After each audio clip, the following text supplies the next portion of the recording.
Welcome to Voices of the Community, which explores critical issues facing Northern California communities. We introduce you to the voices of community thought leaders and change makers who are working on solutions that face our fellow individual community members, neighborhoods, cities, and our region. This is George Koster, your host. This episode is part of our series exploring COVID-19's impact on nonprofits and small businesses in the San Francisco Bay Area. Back in April of 2020, when we decided to create this ongoing series on COVID-19's impact, first on nonprofits and then on small businesses in the San Francisco Bay Area, we, like you, had no idea how long the pandemic would go on and what the health and economic impact would be on our community. As we enter our second year of the global COVID-19 pandemic, with record numbers of both cases and deaths, our schools, businesses, and governments are still struggling to deal with the health, economic, mental, and societal impacts of the latest Omicron variant. This all adds to the ongoing uncertainty of our ever-changing indoor and outdoor, vaccinated and unvaccinated protocols, and the politics of the pandemic that will drive how we all come back together as a unified or fractured community. We will continue to shine a spotlight on the nonprofits and small businesses that make up the fabric of our community, along with the founders and staff who are struggling to deal with the impact of the COVID-19 pandemic on their operations, services, and sustainability until we can all get to the other side of the pandemic. Along the way, we will also share with you all the amazing solutions that our nonprofits, small businesses, foundations, and government leaders are working on to help us all get to the other side of the pandemic and come together to rebuild our communities with more economic, social, and environmental equality. So typically about 90% of women who experience homelessness also experience violence and abuse, and one of the best ways to create a safe space for anyone who's female identified is to have gender-specific spaces and services. And so that's really what the impact of the event is all about, is helping us continue on that mission. This is the Chief Operating Officer of Community Forward SF, Sammy Raynar. In Episode 5, at the beginning of the COVID-19 pandemic in the spring of 2020, we featured Sammy and Community Forward SF's work with our unhoused community members, especially our transgender, LGBTQ, and people who female identify. According to a 2020 National Alliance to End Homelessness point-in-time count, the number of adult transgender individuals experiencing homelessness increased 88% since 2016, and the number experiencing unsheltered homelessness increased 113% during the same time period. Transgender individuals are disproportionately unsheltered. 63% are living in such situations. For comparison, 49% of cisgender people experiencing homelessness are unsheltered. The National Center for Transgender Equality estimates that 1 in 5 transgender individuals have experienced homelessness at some point in their lives. In this episode, we bring Sammy back, along with Felicia Torres and Pop-Tart, to focus on Community Forward SF's upcoming drag show to end homelessness. To provide some comedic context to our conversation today about the drag show to end homelessness, we wanted to share a snippet from one of Pop-Tart's stand-up comedy routines. So some of you may not know my name, which is fine. Neither do most of the men that I've dated. So let me introduce myself.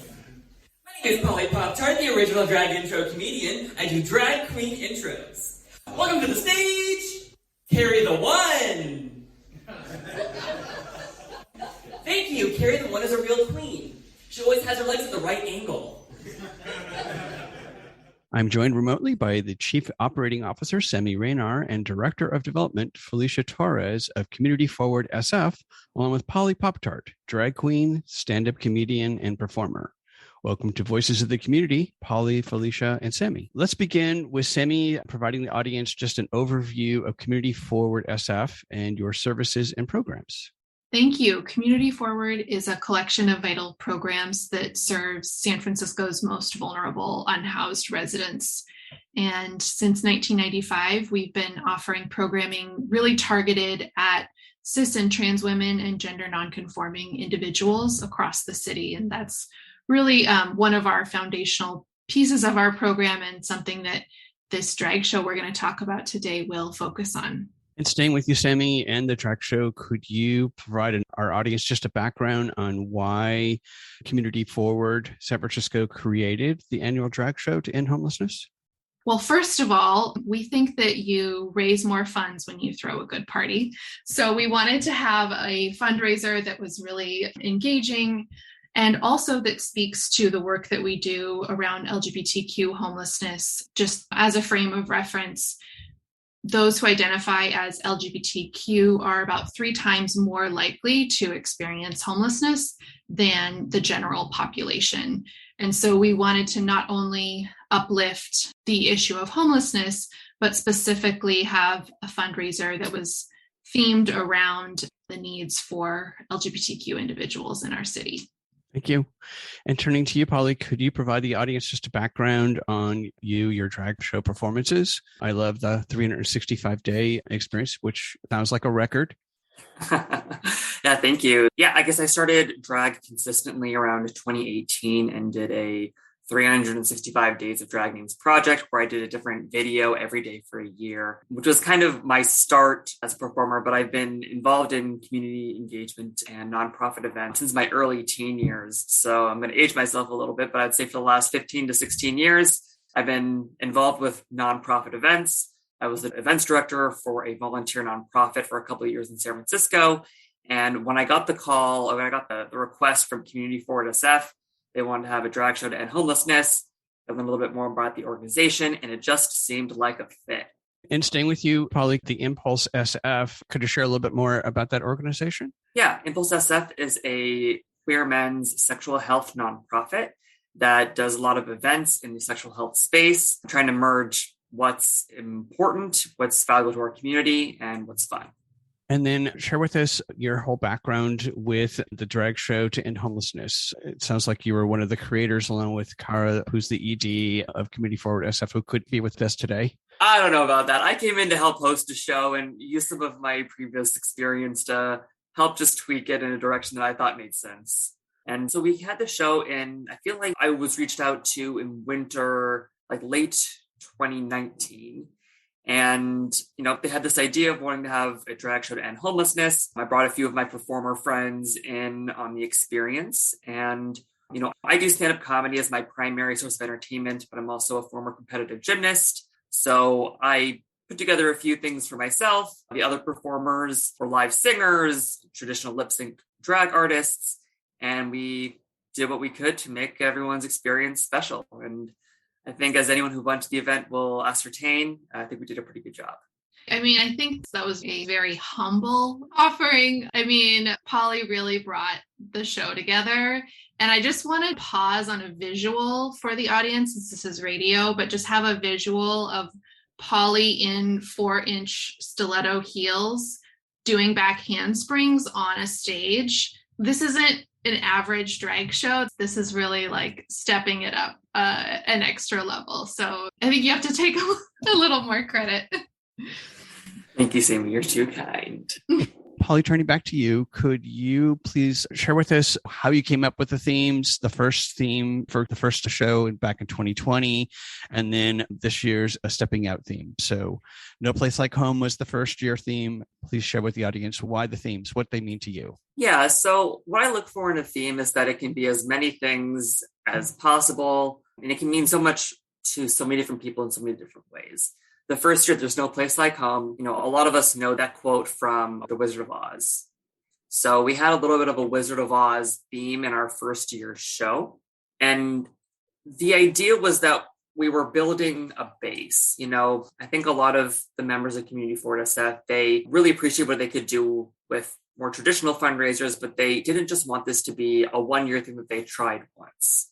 They really had the vision of having this be an event that is an annual thing that people look forward to, that excites people and brings up a sense of nostalgia. And so I think having a theme like No Place Like Home to start was a really great foundation for what they're building upon and what we're building upon.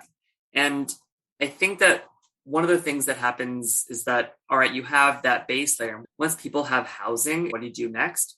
You want to build upon it. So the theme this year is Stepping Out. And I don't think I was the one that came up with it, but I really loved this idea because housing for a lot of people is not the end goal. They want housing to allow them to build their lives up from there. And this idea of housing first is so important. And I think that the theme of stepping out is inspiring because it brings people this idea that there is something beyond housing that we can do now, that more people are housed, and that you have this ability to step out into the world and figure out what you want to become. And it really does align well to, coming out of the closet is another way of looking at it. And I think that ties back really well to the theme, because queer people come out of the closet, and then often trans people, they come out twice. They first come out as queer, and then they come out as trans.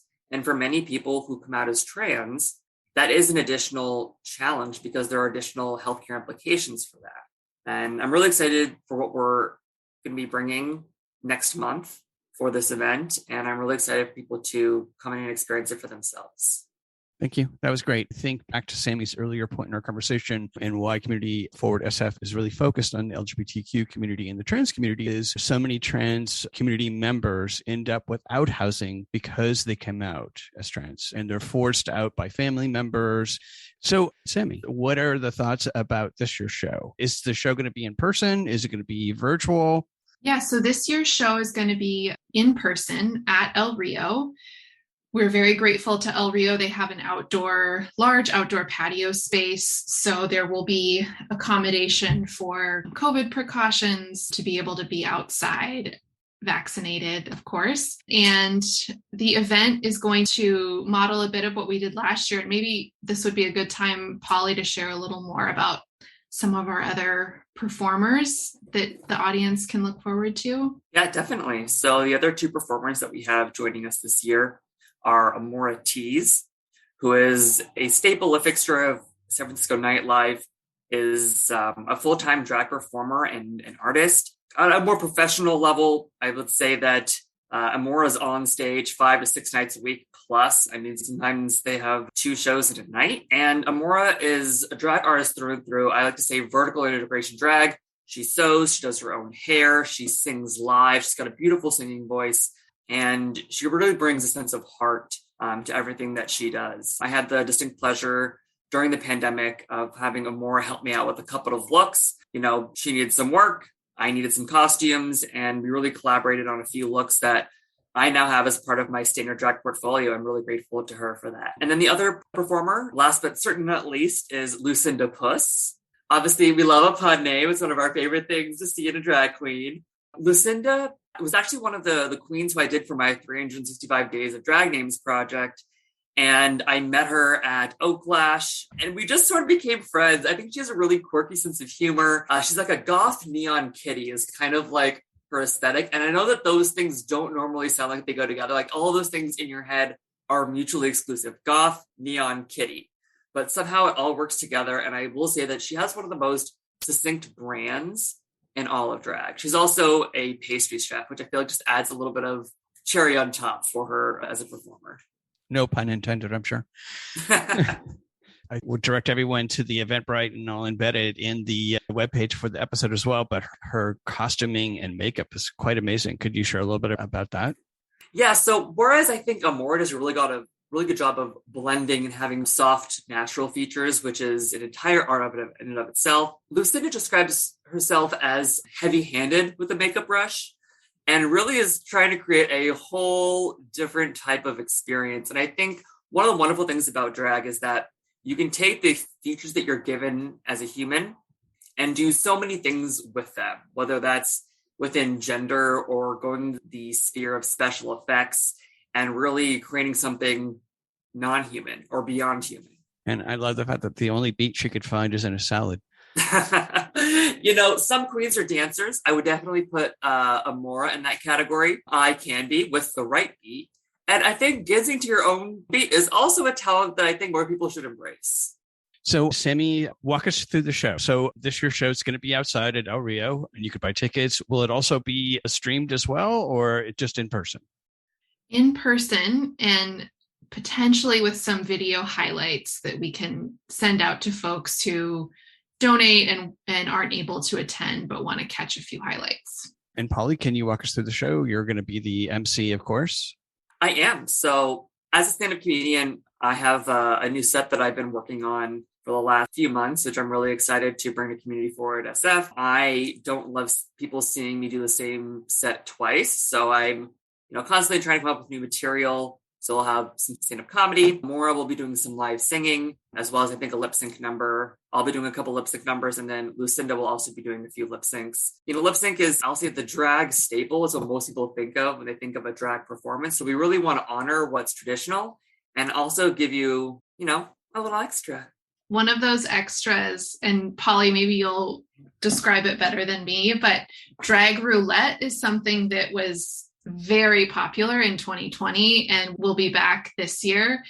Do you want to take a stab at kind of explaining roulette, Polly? I would love to. It's like my favorite thing is talking. So drag roulette is a little something. I performed in New York City a couple of years ago, and they did this thing called drag roulette, and I'd never heard of it before. But it's basically when the audience gets to choose the songs that the queens lip sync.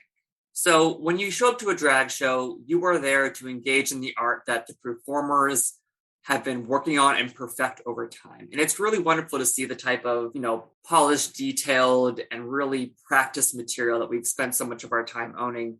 But one of the really just biggest treasures in drag is seeing a queen who is not prepared do a song that you decide and just see how we can improvise it. And I think it's also really fun because people got to see some of their favorite songs and their favorite pieces be interpreted in a way that maybe they never thought it would be. And we did a little something special last time. I guess that's what Sammy's probably trying to get at. So with the way that we had drag roulette last time, and I think that we'd like to do that again this time, is we had members of the audience. They had the ability to designate a person to have the lip sync sung to or dedicated to. But we didn't just point them out in the audience.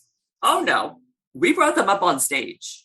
So they get to have this personal art delivered to them in just the most public way possible, making sure that everyone's in on the joke and having fun, but also maybe just embarrassing them just enough. I like it. It's great. So if it's someone's birthday, for example, this would be a great event to bring them to. It would be a great event to bring them to, and it's a really easy birthday gift to give them because you show up and let us do the work. I mean, I can't imagine a better birthday present. And everyone loves that, right? Just show up and let someone else do the work. Exactly. Yeah, everyone wants to feel like the star on their birthday. You are a star. We'll bring you up on stage. And if you really don't want to be a star, you can pay to get off to not have to come up onto the stage. So there is a little bit of bidding fun that comes out of it. Let me ask Felicia, how can folks who are listening to the show participate in the drag show to End Homelessness, Stepping Out? Buy tickets? Yeah, there are a number of ways that people can support this year's event.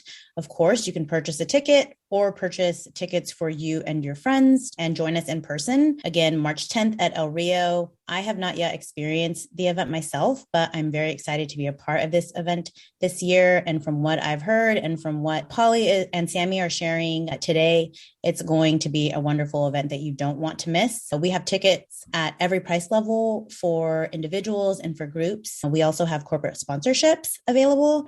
If you can't make the event, you can make a direct donation to support the event on our event. And lastly, you can help us get the word out about this fun and impactful event. Share it with your friends, with your family, with your greater network, and on social media. Really, this is a wonderful event, and we want anyone and everyone to participate in this event. It's a good time. Come and have a good time with us at Community Forward SF at El Rio on March 10th.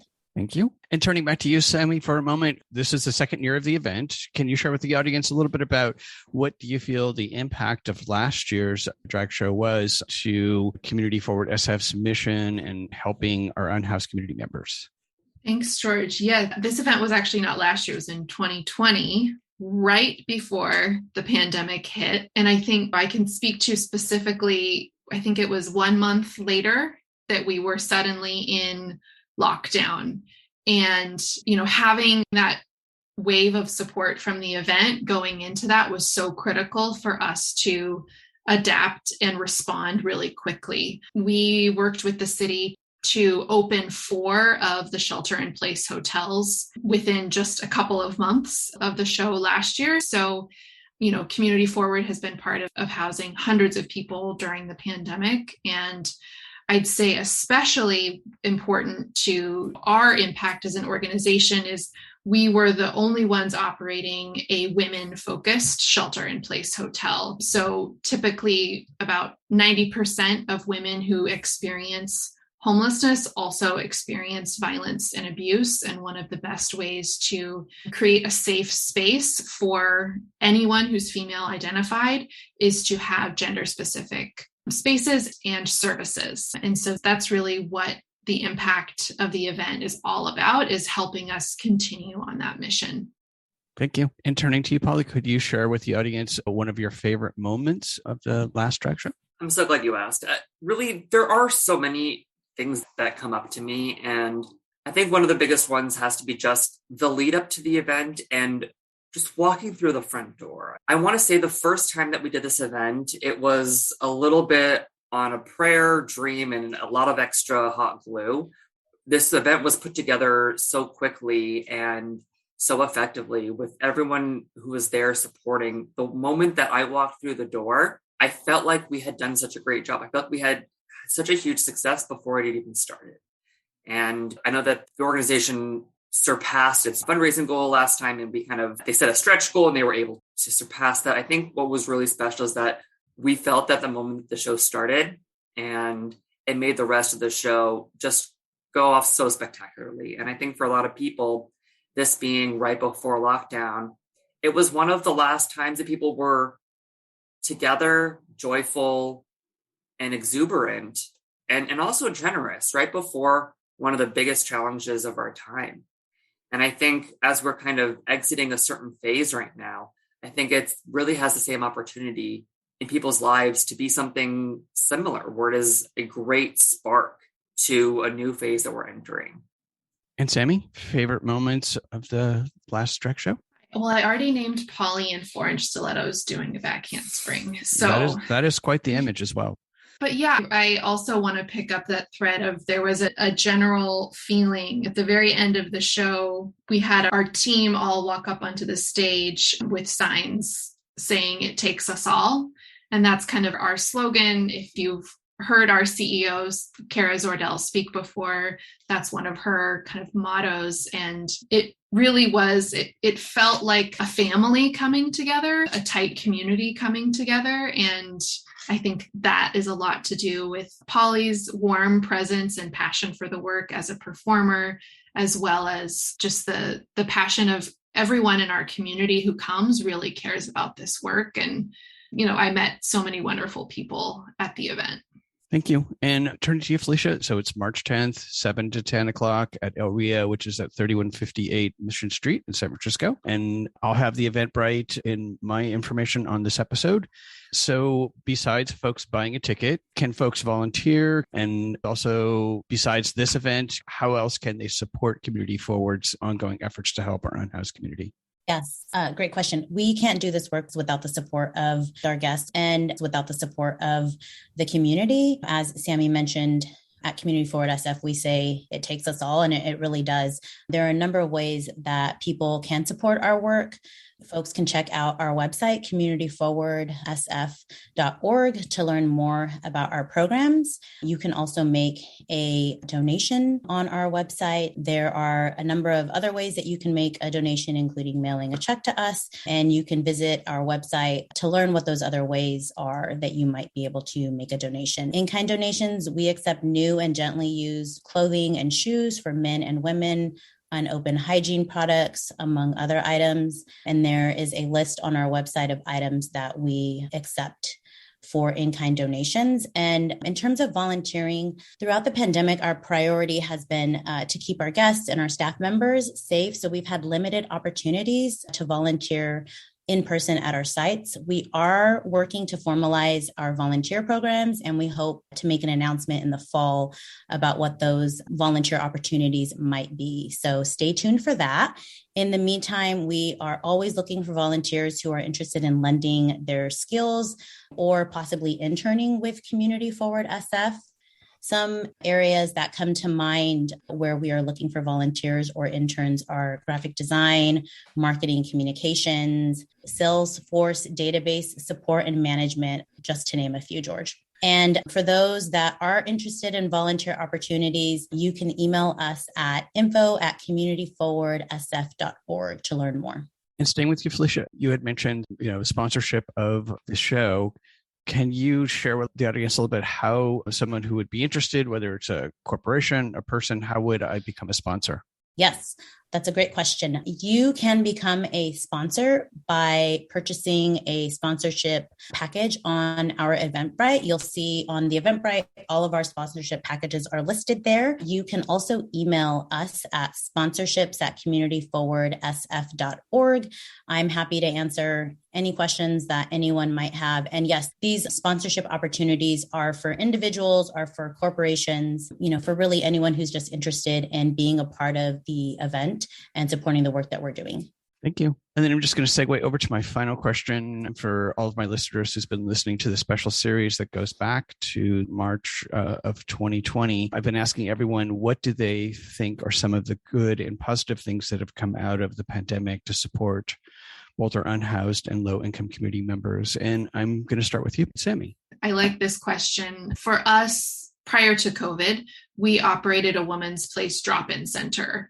And that center was started really not thinking of it as an overnight program or only an overnight program for women in crisis. Fast forward 20 years, our homeless problem in San Francisco has become what it is today. And there's not enough room in the shelters. There's not enough room in housing. And so over time, we had women sleeping in a plastic chair in our drop-in. Because of the pandemic, the city really invested in these shelter-in-place hotels. And now the current plans are to double down on investment in supportive housing. So we no longer have women sleeping in chairs in the drop-in, they're sleeping in a bed in a hotel. And that's a silver lining for me, is that women in their 50s, 60s, 70s have their own bed. And we're really marching forward with that, wanting to create more housing opportunities for women. And Felicia, how about you? I think the biggest thing that has come out of the pandemic, and I'm kind of speaking generally, is just a greater awareness of racial disparities in literally everything from housing to education to healthcare and to food access. I think we all, individuals, government entities, corporations, and nonprofits, we're thinking differently. And I think we need to continue to think in this different way. We need to move forward and not backward to what our previous normal has been before the pandemic. I think we took some great steps during the pandemic, but we have a lot of work to do to continue to move forward, to continue to build a brighter future for everyone, especially for our unhoused and low-income community members. And I think lastly, what I've seen, working in nonprofits during the pandemic is I think nonprofits have learned that we're stronger together. We need to build stronger partnerships to really serve our communities. And I think during this time, we've all evaluated our programs and we began to rethink what's necessary to run our programs and to provide the support and the care for the communities that we serve. Thank you. And Polly, circling back to you, what do you feel are some of the positive things that have come out of the pandemic? I think there have obviously been a lot of people who have felt a lot of loss, and I do want to acknowledge that first and foremost. I think one of the big things on the positive side to come out of the pandemic is that when you force people to pause, they reevaluate a lot, both in their own lives and in their community. And one of the things that I saw in the performer world frequently is people showing up for performers, artists, and a lot of workers that require them to be there in person. So I guess frontline workers, and doing what they can and asking what they can do to help them. One of the things that drew me to Community Forward SF that really makes me so happy to come back here every year and help them out is that my partner, before I met them, was houseless for 2 years. And when they described that time in their life to me, it's something that I know that a resource like Community Forward would have been very helpful for them. And I can now share this semi-confidently now. We actually had an offer put down on a house and it was accepted recently. So we are actually going to be homeowners pretty soon. And we're very excited for that. Congratulations. That's wonderful. I remember Sammy saying that housing is healthcare in our interview back in March of 2020. And folks can go listen to episode 5, which is lots more information about Community Forward SF. So is there anything I haven't asked you all today that you would like to cover before we wrap up? This has been great, George. We really appreciate you as an individual continuing to be a supporter and giving voice to the work that we do so that we can continue to grow and spread our impact. Well, thank you. Love Cara and all of what Community Forward SF's doing, and the fact that you've created a drag show to end homelessness. If we could just, make that like a weekly or monthly show across the city, just think what it would happen. Tours coming 2023. Just stay tuned. Yeah. Right. So I want to thank Sammy and Felicia for sharing Community Forward SF's programs and services and work today, along with the information on the annual drag show to end homelessness, Stepping Out.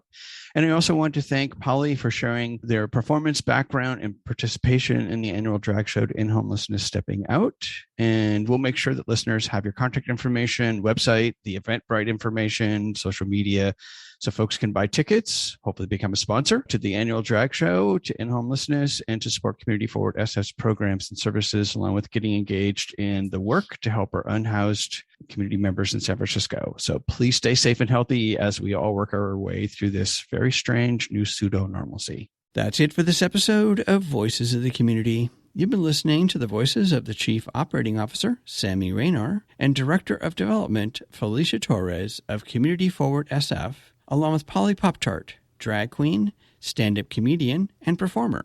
To purchase tickets or to become a sponsor for the drag show to end homelessness, Stepping Out, go to communityforwardsf.org and click on Get Involved. You can make a donation and find out more about Community Forward SF's housing programs and support services at communityforwardsf.org. We hope that you'll take the time to listen back to Episode 5 of our special COVID-19 series that features Sammy Raynar and the work of Community Forward SF to provide housing and support for unhoused community members. We hope that you enjoyed the insights, points of view, and personal stories from the voices of changemakers and their nonprofits and small businesses featured in this series. To find out more and get engaged with the nonprofits, small businesses, and staff members featured in the series, please go to my website, georgecoster.com, and click on Voices of the Community to find links to the extended versions of these interviews and to listen to the entire series.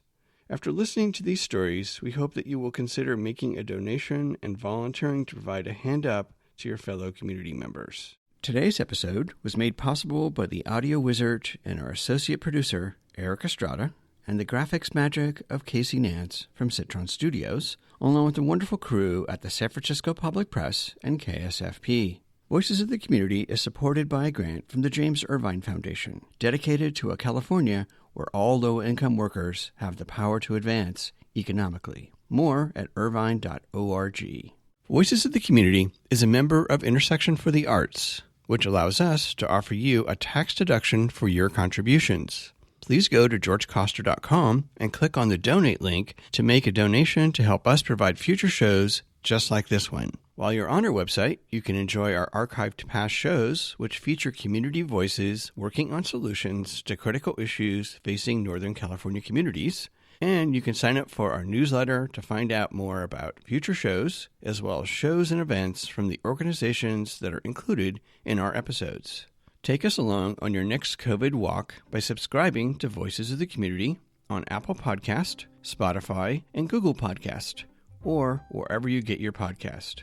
You can follow us on Twitter at George Coster, and we'd love to hear from you with feedback and show ideas, so send us an email to george@georgecoster.com. I'm George Coster in San Francisco, and thank you for listening.